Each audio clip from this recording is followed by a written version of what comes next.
जय हिंद साथियों। बिहार पुलिस सिपाही की परीक्षा 24 सितंबर, 1 अक्टूबर, 7 अक्टूबर और 15 अक्टूबर के लिए आज की इस वीडियो में भारतीय संविधान से 80 मोस्ट इम्पॉर्टेंट प्रश्नों को कवर करेंगे, जो कि आपके एग्जाम के लिए काफ़ी ज़्यादा इम्पॉर्टेंट रहेगा। इसलिए आप सभी सेशन को बिना स्किप किए पूरा ध्यानपूर्वक देखें। तो चलिए फटाफट से आप सभी लाइव में जुड़ जाइए।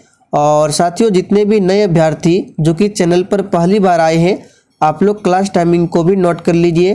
डेली रात 8 बजे और रात 8:30 बजे इस चैनल पर आपको बिहार पुलिस के लिए लाइव चैट के साथ प्रैक्टिस सेट की क्लास दी जाती है।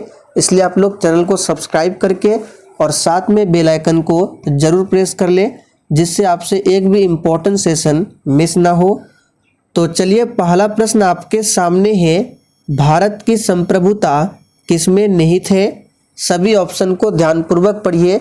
और साथियों, अगर आपको इन सेट में किसी भी प्रश्न का आंसर पहले से आता हो तो आप सभी नीचे लाइव चैट में अपना अपना आंसर बता सकते हैं। तो यहाँ पर पहले प्रश्न का आंसर क्या होगा? भारत की संप्रभुता किसमें निहित है? इसको याद कर लीजिए, काफ़ी ज़्यादा इम्पोर्टेंट प्रश्न है। ये प्रश्न पहले भी पूछा गया था। तो सही जवाब है, भारत की जनता में भारत की संप्रभुता निहित है। तो यहाँ पर सी ऑप्शन आपका सही जवाब है। चलिए आगे देखिए, भारतीय संविधान की संरचना किस प्रकार की है? चलिए दूसरे प्रश्न के लिए फटाफट से आंसर बताएंगे। भारतीय संविधान की संरचना किस प्रकार की है? तो यहाँ पर सही जवाब है, कुछ एकात्मक है और कुछ कठोर है। तो सी ऑप्शन जो ही बच्चे बता रहे हैं उनका बिल्कुल सही जवाब है। चलिए आगे देखिए, भारतीय संविधान के अंतर्गत संघ और राज्यों के बीच शक्तियों का विभाजन किसकी प्रेरणा पर आधारित है? वेरी वेरी इंपॉर्टेंट प्रश्न है। चलिए आंसर बताइए। और साथियों, आपको एक भी प्रश्नों को स्किप नहीं करना है, सारे प्रश्न आपके एग्जाम के लिए इम्पोर्टेंट रहेगा। तो देखिए, भारतीय संविधान के अंतर्गत बताना है कि संघ और राज्यों के बीच शक्तियों का जो विभाजन है किसकी प्रेरणा पर आधारित है? तो यहाँ पर सही जवाब है कनाडा, यानी कि कनाडा देश के संविधान से लिया गया है। राज्यों के बीच शक्तियों का जो विभाजन है इसको लिया गया है कनाडा देश से। तो यहाँ पर डी ऑप्शन आपका सही जवाब है। चलिए आगे देखिए, भारतीय संविधान में मौलिक कर्तव्य का विचार कहाँ से लिया गया है? ये प्रश्न भी आपके एग्जाम के लिए वेरी इंपॉर्टेंट रहेगा। बार बार इस तरह के प्रश्न पूछे आते हैं। तो चलिए इस प्रश्न को थोड़ा सा आपको डिटेल में समझाते हैं। देखिए, मौलिक कर्तव्य की बात करें तो वर्तमान में कितने हैं? तो 11 मौलिक कर्तव्य है। देखिए, संविधान में पहले मौलिक कर्तव्य नहीं था, इसे जोड़ा गया है कौन सा संविधान संशोधन के तहत? तो 42वां संविधान संशोधन के तहत संविधान में मौलिक कर्तव्य को जोड़ा गया था। और जब जोड़ा गया था तो 10 मौलिक कर्तव्य को ही जोड़ा गया था। और लास्ट में जो ये 11वां मौलिक कर्तव्य है, इसे 86वां संविधान संशोधन 2002 के तहत जोड़ा गया था। और किस समिति के सिफारिश पर जोड़ा गया था? तो इसे भी नोट कर लीजिए, सरदार स्वर्ण सिंह समिति के सिफारिश पर मौलिक कर्तव्य को संविधान में जोड़ा गया था। तो इन सभी फैक्टों को ध्यान रखना है, यहाँ से आपके एग्जाम में प्रश्न जरूर पूछा जाएगा। तो मौलिक कर्तव्य का विचार कहाँ से लिया गया है? तो रूस के संविधान से। तो यहाँ पर फर्स्ट ऑप्शन आपका सही जवाब है। और मौलिक अधिकार को अमेरिका संविधान से लिया गया है। चलिए आगे देखिए, संघ की कार्यपालिका शक्ति राष्ट्रपति में निहित होगी, जिनका प्रयोग वह स्वयं या अपने अधिकारियों के द्वारा करेगा। किस आर्टिकल में इसके बारे में बताया गया है? बिल्कुल आपको सोच समझकर आंसर करना है। और साथियों, अगर आपको सेशन थोड़ा भी पसंद आ रहा है तो प्लीज़ आप सभी से रिक्वेस्ट है कि आप सभी सेशन को दिल से एक बार ज़रूर लाइक कर दें।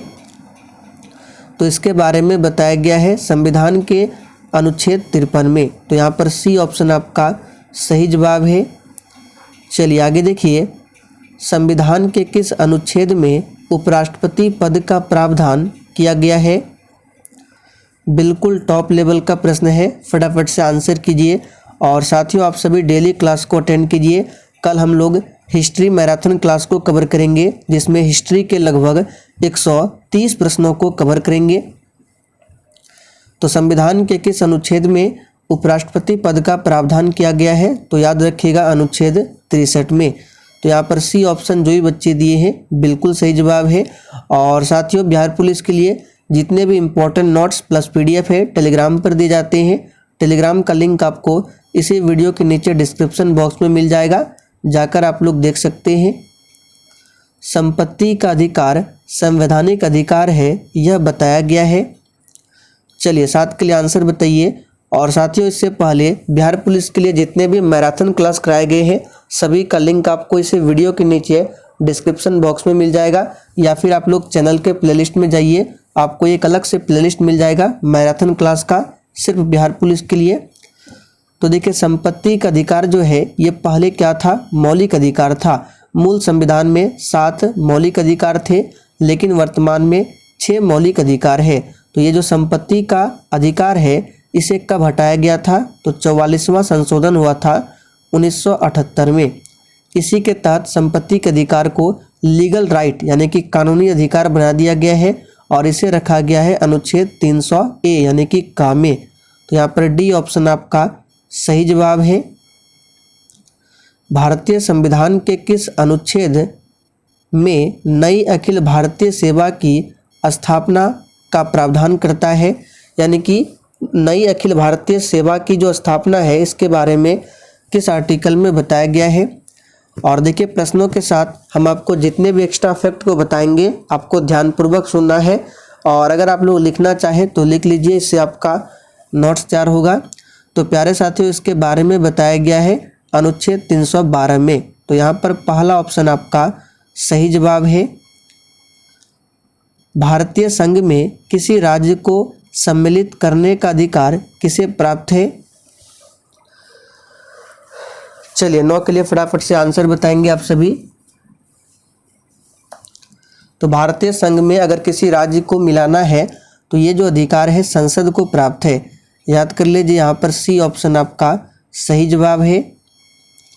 500 से अधिक रजवाड़ों यानी कि देसी रियासतों के भारत में विलय के लिए कौन उत्तरदायी था? वेरी वेरी इंपॉर्टेंट प्रश्न है। चलिए आंसर बताइए फटाफट से आप सभी। तो बिल्कुल सही आंसर बता रहे हैं सरदार वल्लभ भाई पटेल। तो सी ऑप्शन आपका सही जवाब है। अब देखिए, सरदार वल्लभ भाई पटेल, इनको भारत का लौह पुरुष, भारत का बिस्मार्क भी बोला जाता है। इन्होंने ही 1928 के बारदोली सत्याग्रह का नेतृत्व किया था। सरदार बलदेव सिंह, ये प्रश्न पूछा गया था मद्य निषेध सिपाही में, ये कौन थे? तो भारत के पहले कौन थे? रक्षा मंत्री सरदार बलदेव सिंह। डॉक्टर BR अम्बेडकर भारत के पहले कानून मंत्री थे। किस वर्ष गोवा सहित अन्य पुर्तगाली बस्तियों को भारतीय संघ का राज्य क्षेत्र बनाया गया? यानी कि आपको सिंपली बताना है गोवा जो है पुर्तगालियों से कब आज़ाद हुआ, इसके बारे में बताना है।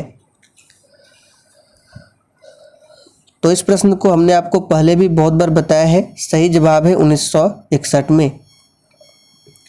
समान कार्य के लिए समान वेतन भारत के संविधान में सुनिश्चित किया गया है, और ये एक क्या है? मौलिक कर्तव्य है, मौलिक अधिकार है, आर्थिक अधिकार है, या राज्य के नीति निर्देशक सिद्धांत का अंग है? तो देखिए, समान कार्य के लिए समान वेतन, ये क्या है? तो राज्य के नीति निर्देशक सिद्धांत का एक अंग है। यहाँ पर डी ऑप्शन सही जवाब है। राज्य का नीति निर्देशक, इसे रखा गया है भाग 4 में और अनुच्छेद 36 से लेकर 51 तक में।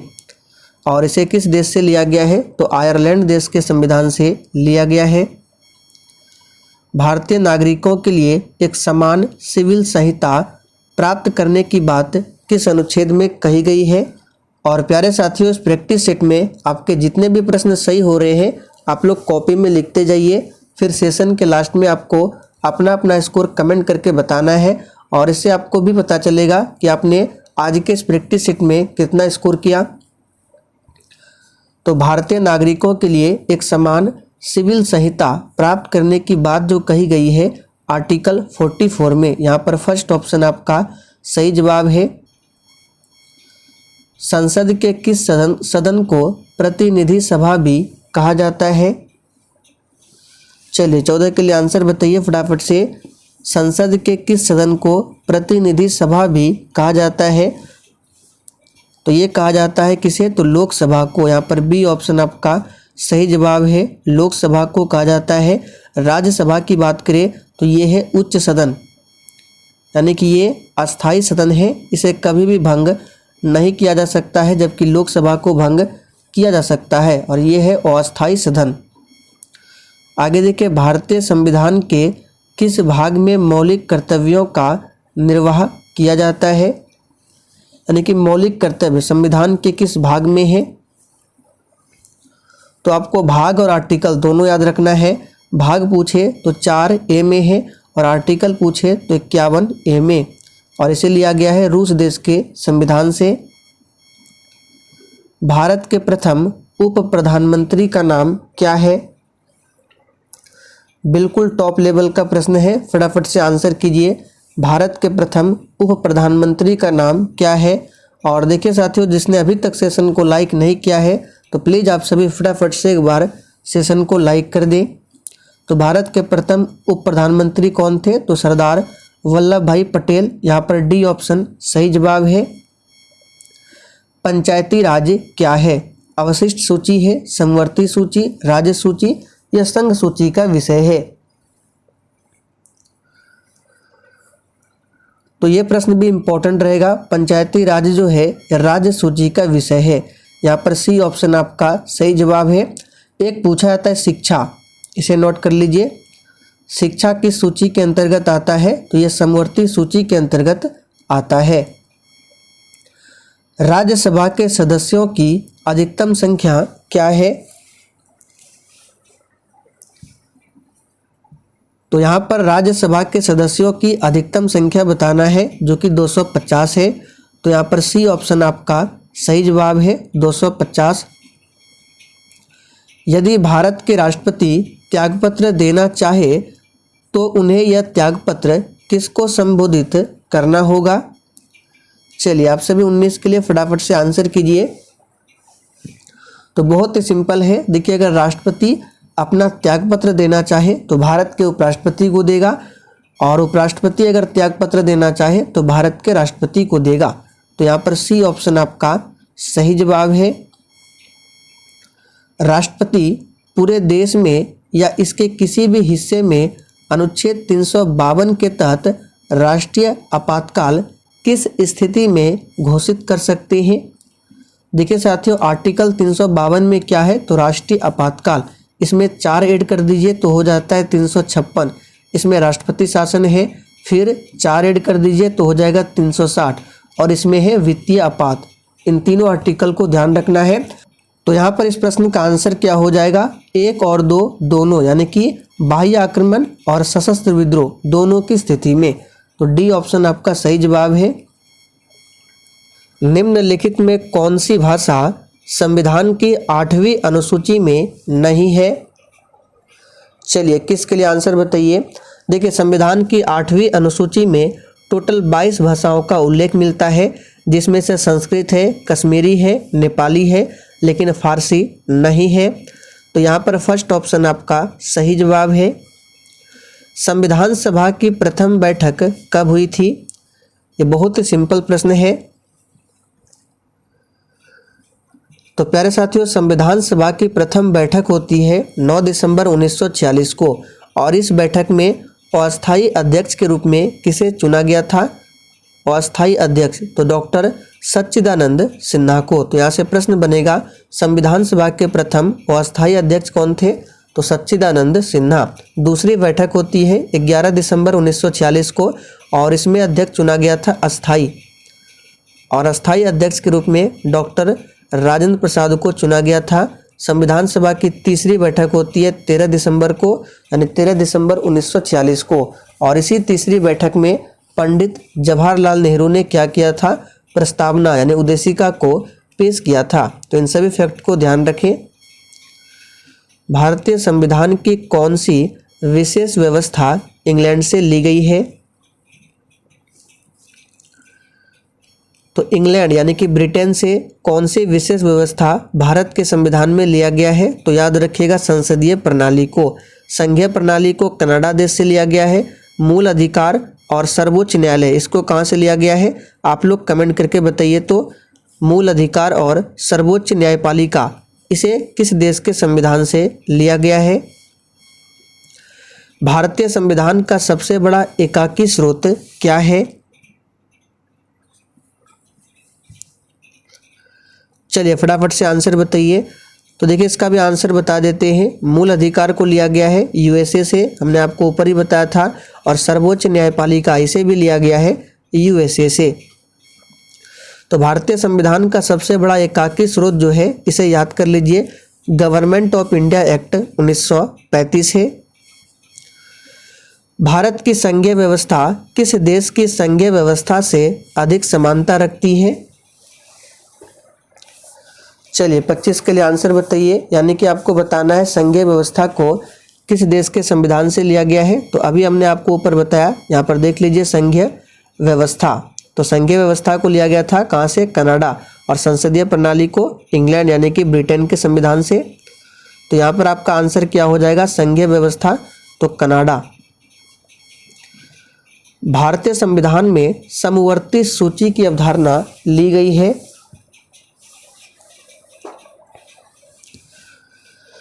तो प्यारे साथियों, समवर्ती सूची की अवधारणा जो लिया गया है ये ऑस्ट्रेलिया देश के संविधान से ग्रहण किया गया है। इसे याद कर लेंगे आप सभी। भारत के संविधान निर्माताओं ने न्यायिक पुनरावलोकन के विचारों को कहां से ग्रहण किया है? चलिए 27 के लिए आंसर कीजिए फटाफट से। तो न्यायिक पुनरावलोकन के विचार को लिया गया है कहां से? तो याद रखिएगा अमेरिका देश के संविधान से। निम्नलिखित में से कौन सा विषय राज्य सूची में सम्मिलित नहीं है? तो याद कीजिए थोड़ी देर पहले ही हमने आपको बताया था शिक्षा ये समवर्ती सूची में सम्मिलित है, लेकिन यहाँ पे राज्य सूची पूछा गया है। तो पुलिस, न्याय, जेल ये सभी राज्य सूची में है, जबकि शिक्षा जो है ये समवर्ती सूची में आता है। भारत का राष्ट्रपति चुने जाने वाले प्रथम गैर कांग्रेसी उम्मीदवार कौन थे? चलिए साथियों 29 के लिए आंसर कीजिए फटाफट से। तो गैर कांग्रेसी उम्मीदवार बताना है प्रथम राष्ट्रपति के रूप में कौन थे? तो वीवी गिरी। यहाँ पर फर्स्ट ऑप्शन आपका सही जवाब है। चलिए आप लोग कमेंट करके बताइए भारत के प्रथम दलित राष्ट्रपति कौन थे? संघात्मक शासन व्यवस्था को सर्वप्रथम किस देश ने अपनाया था?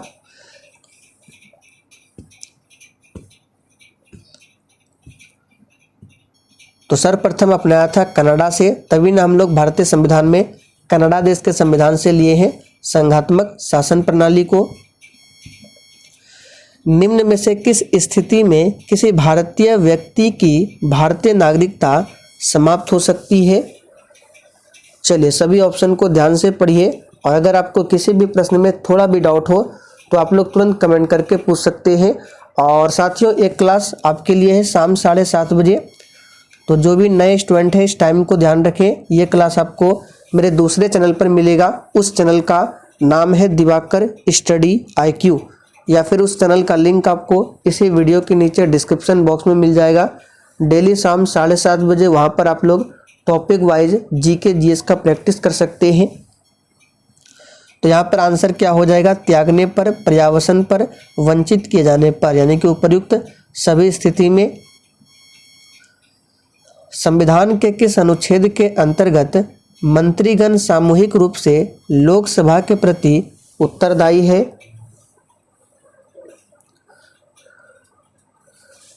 तो यहाँ पर सही जवाब क्या हो जाएगा?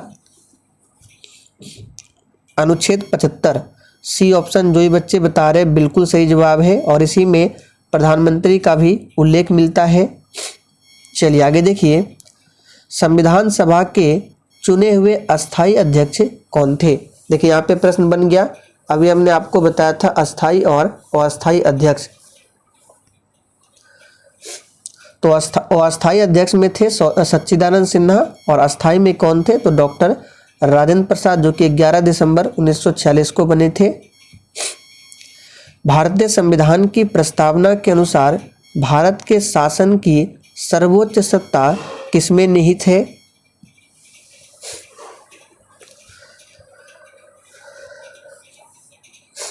तो यहाँ पर आंसर क्या हो जाएगा?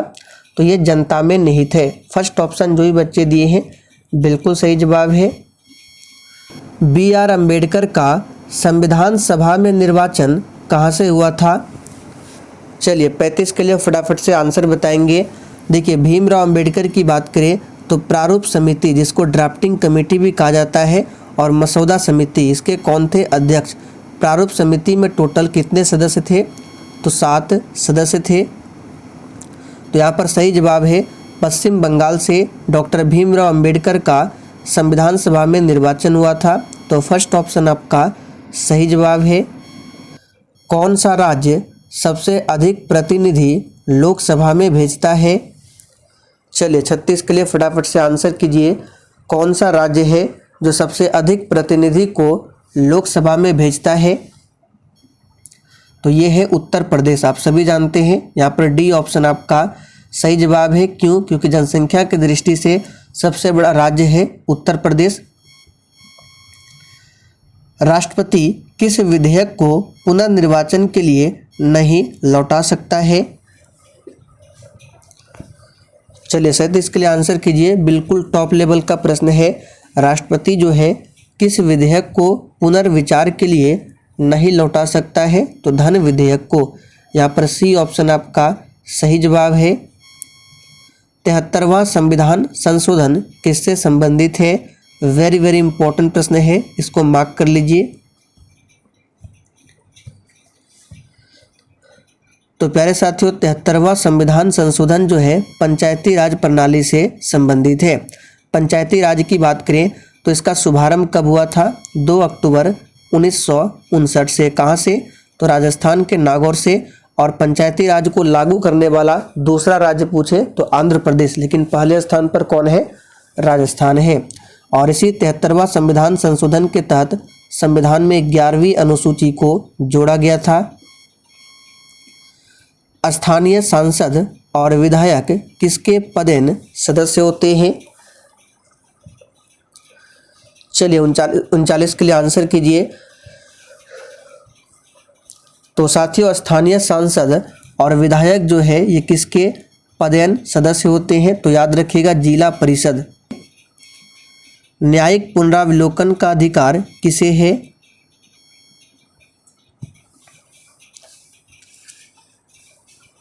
तो यहाँ पर आंसर क्या हो जाएगा?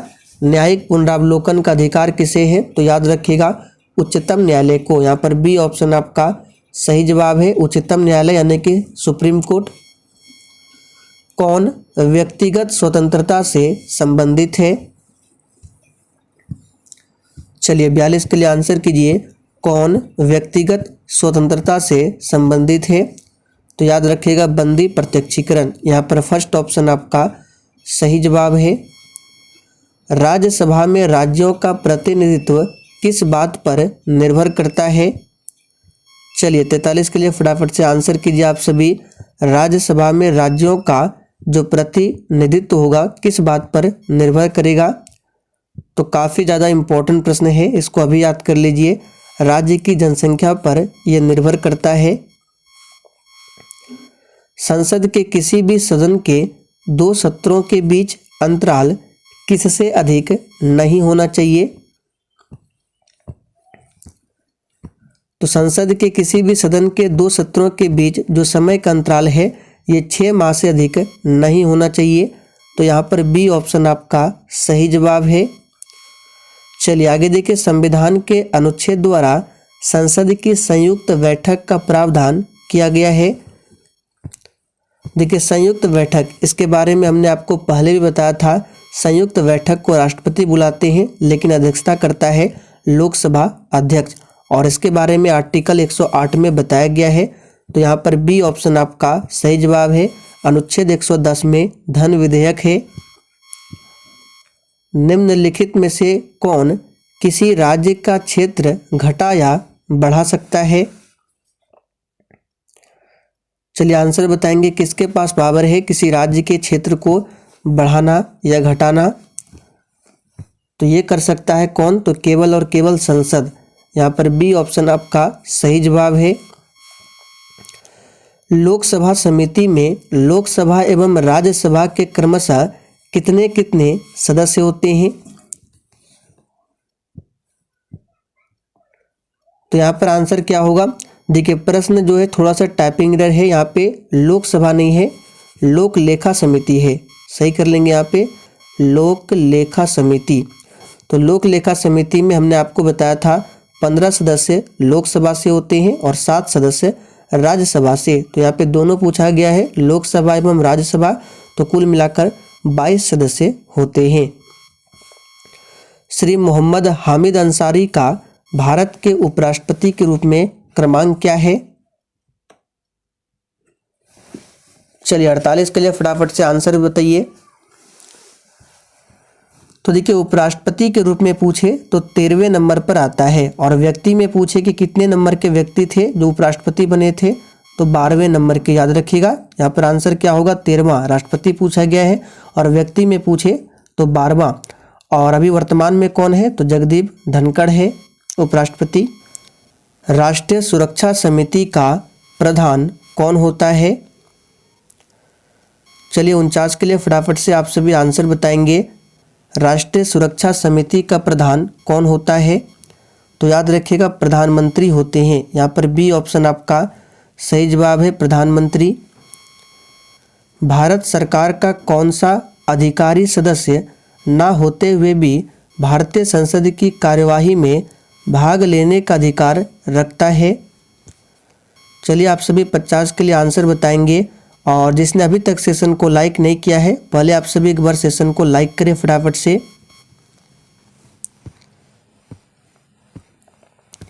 तो भारत सरकार का कौन सा अधिकारी है जो सदस्य ना होते हुए भी भारतीय संसद की कार्यवाही में भाग लेने का अधिकार रखता है? तो यह है अटॉर्नी जनरल, यानी भारत सरकार का महान्यायवादी, भारत का महान्यायवादी अटॉर्नी जनरल। एक गैर सदस्य के रूप में संसद के किसी एक सदन की कार्यवाही में कौन भाग ले सकता है?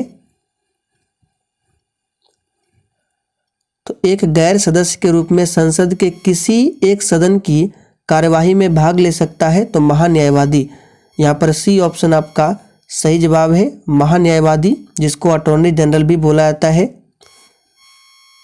राज्यसभा में होते हैं।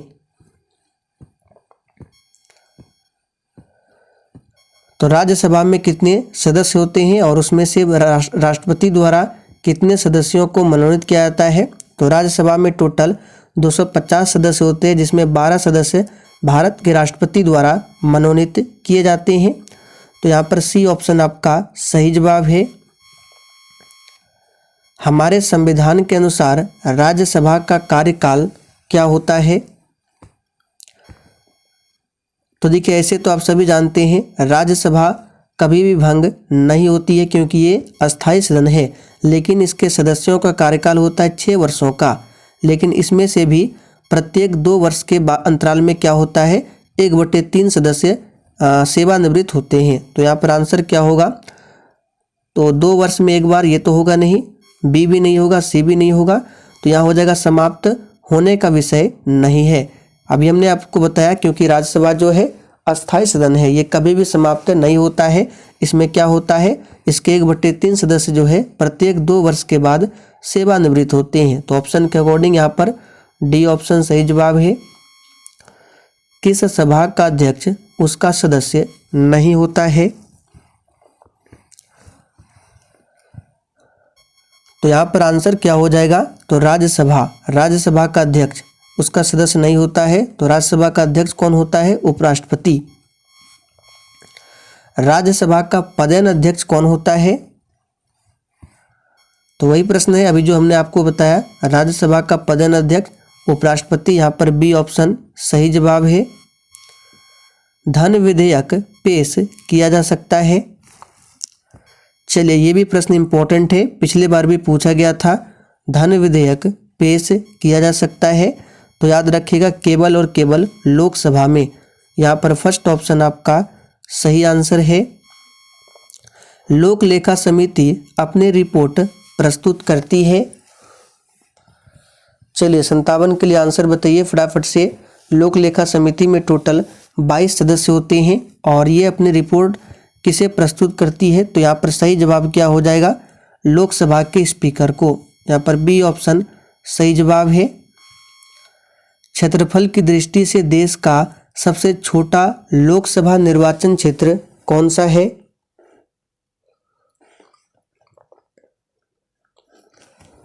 तो यहाँ पर आंसर क्या हो जाएगा? लक्षद्वीप। डी ऑप्शन आपका सही जवाब है, लक्षद्वीप। भारत के किस एकमात्र संघ राज्य क्षेत्र का अपना हाईकोर्ट है, यानी कि उच्च न्यायालय है? देखिए वर्तमान में भारत में कितने राज्य हैं? 28 राज्य हैं और 8 केंद्र शासित प्रदेश है। तो 8 केंद्र शासित प्रदेशों में दिल्ली एक ऐसा केंद्र शासित प्रदेश है जिसके पास खुद का क्या है? अपना हाईकोर्ट है। तो यहाँ पर डी ऑप्शन सही जवाब है। संघ शासित क्षेत्र के लिए प्रशासकों की नियुक्ति कौन करता है? तो संघ शासित क्षेत्र यानी केंद्र शासित प्रदेश के लिए जो प्रशासकों की नियुक्ति की जाती है, ये किसके द्वारा की जाती है? तो राष्ट्रपति के द्वारा।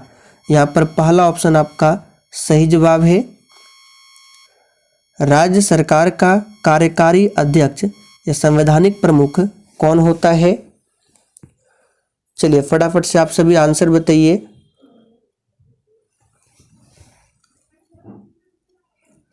तो इसका सही जवाब क्या हो जाएगा? राज्यपाल। राज्य सरकार का कार्यकारी अध्यक्ष जो होता है राज्यपाल, राज्यपाल की नियुक्ति कौन करता है? तो भारत के राष्ट्रपति करते हैं।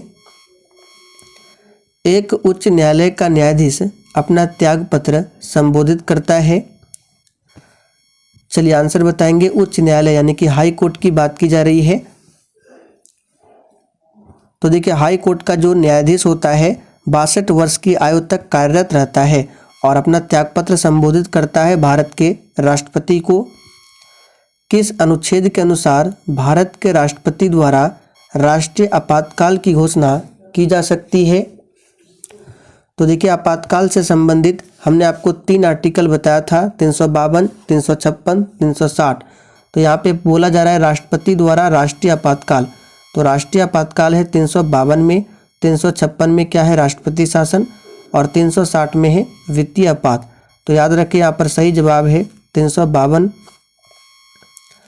केंद्र और राज्य की व्यवस्थापिकाओं के लिए मतदान की न्यूनतम उम्र की सीमा 21 वर्ष से घटाकर 18 वर्ष की गई किस संविधान संशोधन के तहत?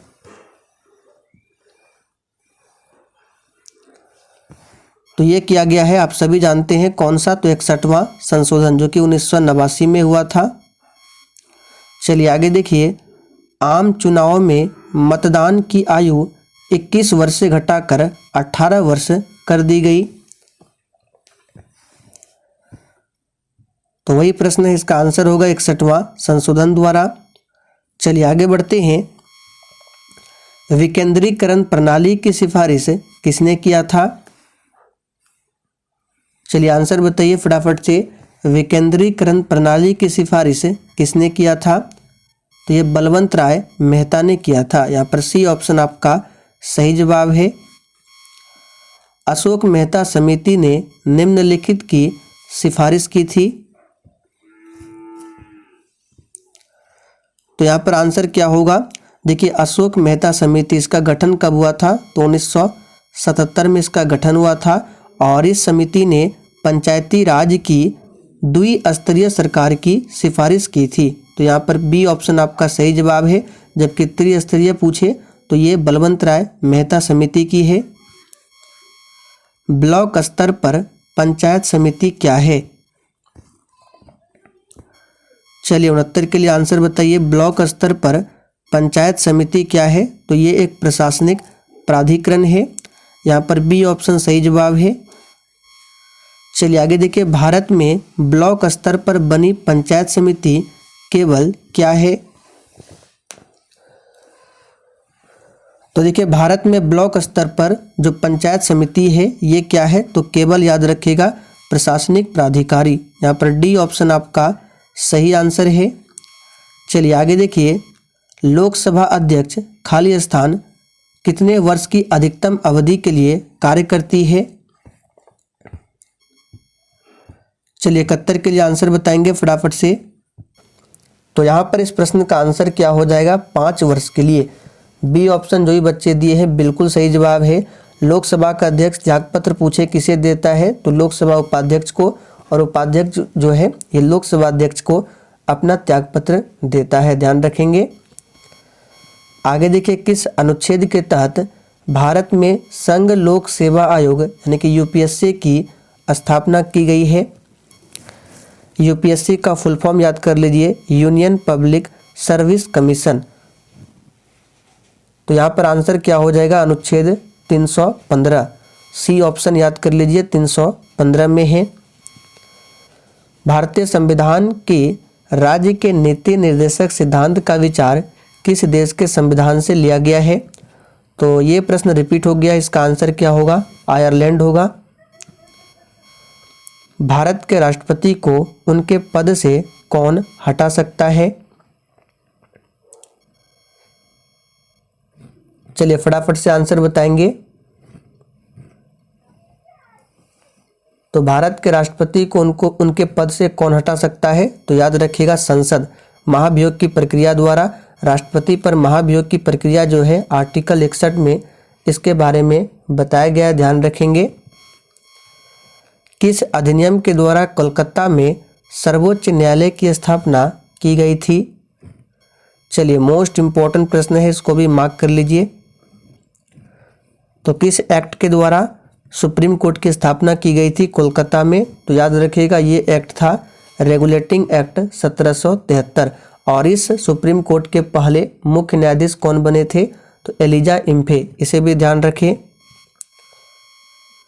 किस अधिनियम के अंतर्गत भारतीय विधान परिषद को बजट पर चर्चा करने की शक्ति प्राप्त हुई है?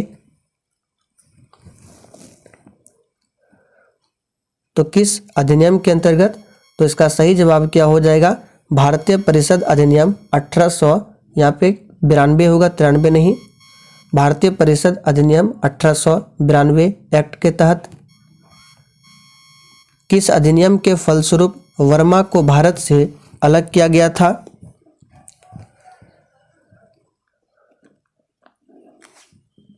तो देखिए, वर्मा जो है ये म्यांमार का पुराना नाम है, और इसे किस एक्ट के तहत भारत से अलग किया गया था? तो याद रखिएगा, गवर्नमेंट ऑफ इंडिया एक्ट 1935। चलिए आगे देखिए, मसौदा आयोग ने भारतीय संविधान को किस भाषा में लिखा था? तो देखिए, भारतीय संविधान को लिखा था मसौदा आयोग ने हिंदी और अंग्रेजी भाषा में। यहाँ पर सी ऑप्शन आपका सही जवाब है। संविधान के किस अनुच्छेद की कार्य प्रणाली के तहत भारतीय संविधान में संशोधन किया जा सकता है? तो ये किया जा सकता है, याद रखिएगा, इंपॉर्टेंट प्रश्न रहेगा, अनुच्छेद 368 के तहत। यहाँ पर फर्स्ट ऑप्शन आपका सही जवाब है, 368 के तहत। कौन सा अनुच्छेद प्रत्येक नागरिक के मौलिक कर्तव्य को बताता है? यानी मौलिक कर्तव्य के बारे में किस आर्टिकल में बताया गया है, ये आपको बताना है। तो ये बताया गया है आर्टिकल 51A में, और भाग पूछे तो भाग 4A में। तो चलिए साथियों, आज के लिए इतना ही। अगर सेशन पसंद आया हो तो आप सभी जाते जाते एक बार सेशन को दिल से ज़रूर लाइक कर दें, और सेशन को शेयर करना ना भूलें।